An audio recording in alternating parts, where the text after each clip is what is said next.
What is up, you guys? So if you clicked on the video today, that means you want to learn how to do MAF sensor scaling. And that's what I'm going to show you today. So if you haven't seen the previous video, I'll put a card up here. You can go check it out. In the previous video, I showed you guys how to do MAF sensor scaling for idle and cruise. And we got that ironed out so the car idles smooth and it drives smooth. The last thing we need to do is tune wide open throttle. In the last video, I also went into detail on how like the Subaru closed loop and open loop fueling systems operate and basic air fuel relationship knowledge behind that. So I just want to briefly kind of go over that in case you haven't seen that. But when we tuned the cruise and idle, we were tuning for closed loop fueling. So we're tuning the values to be at stoic, and the closed loop fueling will, read the feedback from the O2 sensor and make adjustments to the fueling to keep the final AFR at stoichiometric. So all we need to do to tune closed loop fueling is make sure the amount of air in the MAF sensor scaling table is correct for the load range that it's in. So 1.2 to 2.8, 2.9 volts is the range that the idle and cruise are in. But we can't keep the car at stoichiometric when we're trying to, cram a bunch of air into it with boost. So when we want to lay into the throttle, we need to make the fuel mixture richer to stabilize the air charge and keep things cool and keep things from pre-detonating. So that's what we're going to be tuning today, is open loop fueling. Depending on your mods and stuff, that will determine what AFR you should be targeting under wide open throttle. So for my car, I usually target 11:1, which is 0.75 lambda. And that's just the fuel mixture I found to be best. Some people like to target richer, like 10.5, but I think that's way too rich. 11 is honestly safe enough. You can even do 11.5. Some people say with front mount intercoolers, you can do 11 to 11.5. But for top mount intercooler on my car, 11:1 is perfectly fine. But in order to get the car to reach our target of 11:1, we are no longer using the factory narrowband O2 sensors to calculate that. Once it enters open loop fueling, it ignores the O2 sensor and it just runs purely off of what your target is set to in your fueling table and how much air it thinks is coming in. So we're tuning the mass airflow at the voltage ranges to achieve our target mixture. So you kind of set the table where you want it, and then you don't touch the table after that. You just set the targets you want, and then you're just tuning the MAF sensor scaling to reach those targets. So it's very similar to the closed loop fueling tuning for cruise and idle, except now we're just doing it wide open throttle. So I'm gonna show you a few things on the ECU map, and then we're gonna go start tuning it. So there's a couple things I wanna show you. First thing being the fueling table. So this is the primary open loop fueling table located under primary open loop fueling table. So you can see over here the lowest values, except for this little square right here, are 11:1. So that's the set targets. So this is the factory fueling table. You see there's lots of 10s, 10.45s, 10.51s. Those are all really, really rich. If you haven't seen the base tune video, I could put a card up here for that too. But in that base tune video, I kind of go over this stuff, where I just take all the values that are less than 11 and I just make them 11, and that's my new target. This square right here that is 10.69, that's it's like a lean spot in the system. So it's like a weird area where I can't correct it with the MAF sensor scaling. So that's the only time it's acceptable to make changes in the fueling table, is if you have like a very narrow area where there's like consistently a lean spot, you can make it change the value there. If say it's in between two voltage ranges, or if you change the voltage to match, it's going to make the curve not smooth. So rather than have the curve be bumpy or have a bump in it, I just made that change in the fueling table. But that was from a long time ago, so that was just something I knew was already an issue, so I fixed it. So yeah, just change every value that's below 11 to 11, and that's all you need to do for the fueling table, or 11.5, or whatever your target you want to do is. And then for the base timing, since right now what we're going to be doing is we have a roughed tune for MAF sensor scaling, so there's a very good chance that we'll be going very rich or very lean before we get it dialed in. So obviously if it starts to go lean or rich, we'll let out and then make changes and then try again. But you don't want to be running really lean with full timing and boost. So we earlier, from 1.5 grams per revolution forward, all of this section right here, we pulled 4 degrees of timing. That's like a standard base tune thing, just for safety. So we're not going to be running as hot of a tune. And then all of my wastegate duty cycle tables, initial, max, initial A, initial B, all zeroed out. So we want to zero that out. So it's still gonna make boost on wastegate, just not as much. So we just wanna make sure no boost, no unnecessary boost is coming in, no excessive timing is coming in, and keep an eye on the fueling and make sure it's not going lean. And that's all we need to know to get back into things. For that trick I showed you in the previous video with disabling closed loop fueling, you don't need to do that for this one because the car is gonna go into closed loop fueling or open loop fueling once you get into wide open throttle anyways, so it's essentially the same as that. But so right now all we're going to be tuning is the MAF sensor scaling table to get it dialed in. One other thing, this part of the tuning is very hard to do without a wideband O2 sensor, so I would highly recommend you have a wideband O2 sensor. The factory narrowband O2 sensor, it only reads down to 11:1. So since that's our target, it could be just below it and it'll still say 11:1, so we could be running rich and we wouldn't know without a wideband O2 sensor. So it's really important to get one of those. Also, if your target's 10.5, you'd have no idea if you're running too lean or too rich. And even at 11:1, it's the narrowband O2 sensor at its max measurement is not very accurate. So even if your target's 11:1 and you like work down to 11:1, it still might not be super accurate. So it's best just to get a wideband O2 sensor for this part of the tuning. They're good to have in the car anyways for just normal monitoring. If you're driving around, you're flooring it and you notice it's going lean, that means there's something wrong. It saved my butt a few times. Otherwise, you know, if I didn't have a wideband O2 sensor on the dash, I wouldn't have known my car was having issues. So you could blow an engine up easy. So I think wideband O2 sensors are a great investment. So let's get started on the tuning. So to do the pull, I'm gonna get into third gear and I'm gonna do 3,000 RPM starting, and then I'm just gonna mash the throttle. You don't wanna ease into it, you just wanna mash it. Okay, so starter log, 3,000 RPM, and mash.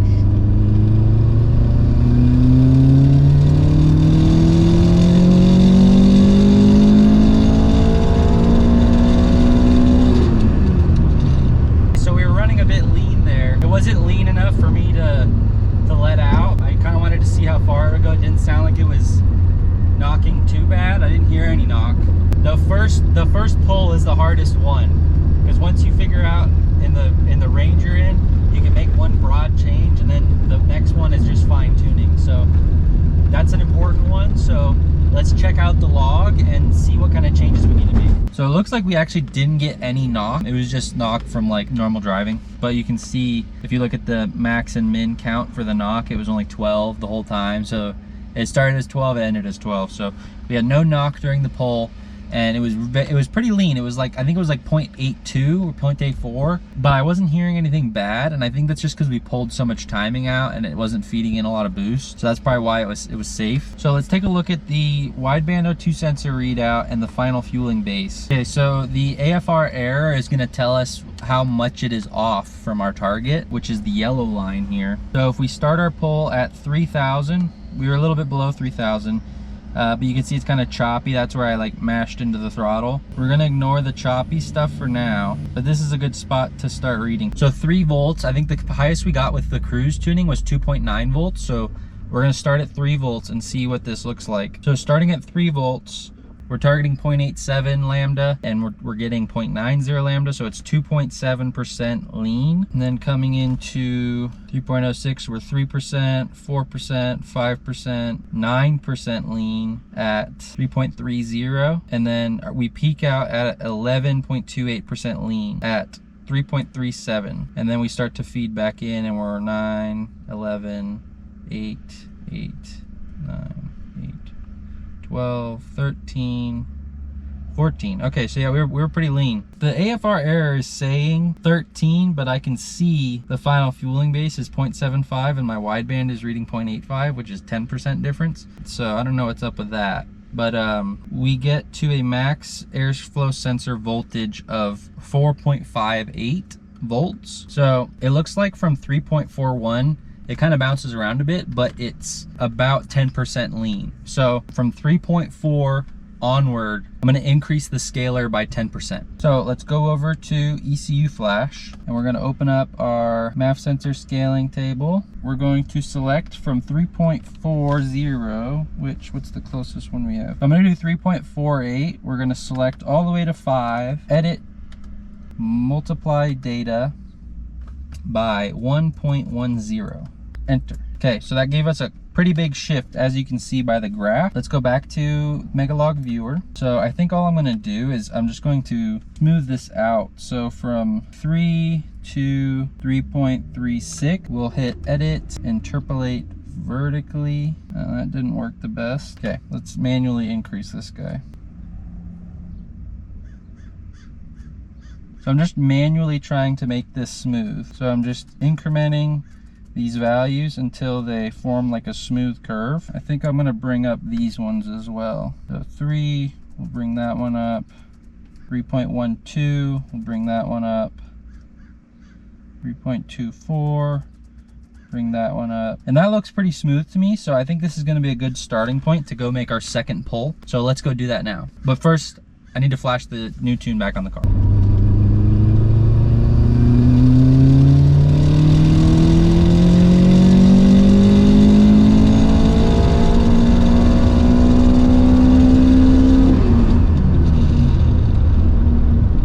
Alright, so my camera decided to shut off while I was doing the tuning, so I went through the whole thing and didn't even notice. I'll just go over it again. So starting from back here, we see that it's running lean. If you look at these two lines on the bottom, we have the white and the red. So we see it's running about 3% lean pretty much the entire time, and then it drops down like right here, and it goes to being like 2% lean. So what I did was from 4.44 all the way to 5, I selected 4.49 to 5, and I multiplied that by 3%, so 1.03. Then I came back to our voltage table, and then the next area is 4.44 to about here, 4.20, and we're about 2% lean.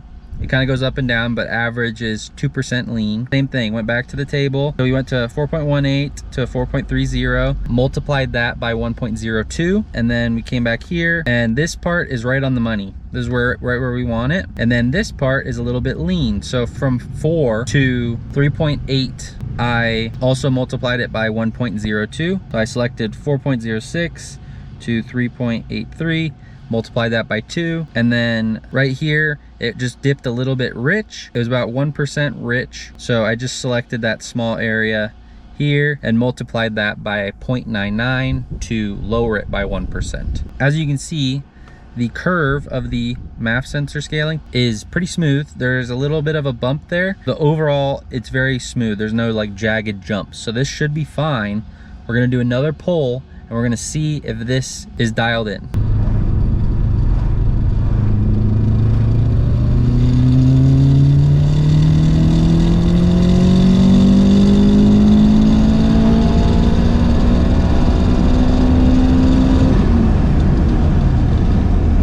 Okay, so let's take a look at the data logs. So the tip-in range, it's a bit smoother now actually. And that just could be run-to-run variability, but you see it's a bit lean, and then it kind of overshoots and goes a little rich, and then it corrects and comes back to where it needs to be. But going down the run here, looks like this is a little bit rich by a little over 1%, 1.5%, but we're riding around the line pretty well. Get a little bit lean there, almost 2%.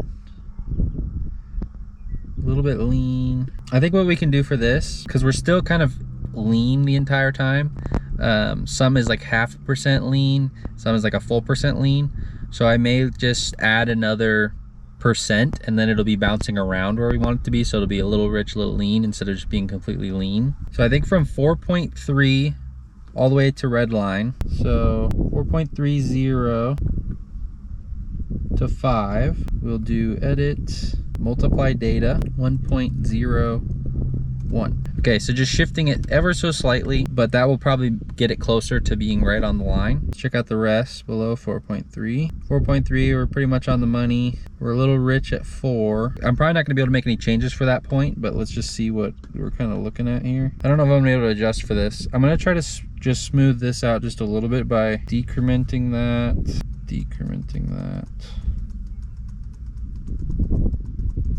Okay, hopefully that will smooth out any issues. So now the curve looks real smooth, which is a good thing. Let's do one more pull and make sure I didn't mess anything up, but this will probably be the last pull. I think it's gonna be good after this.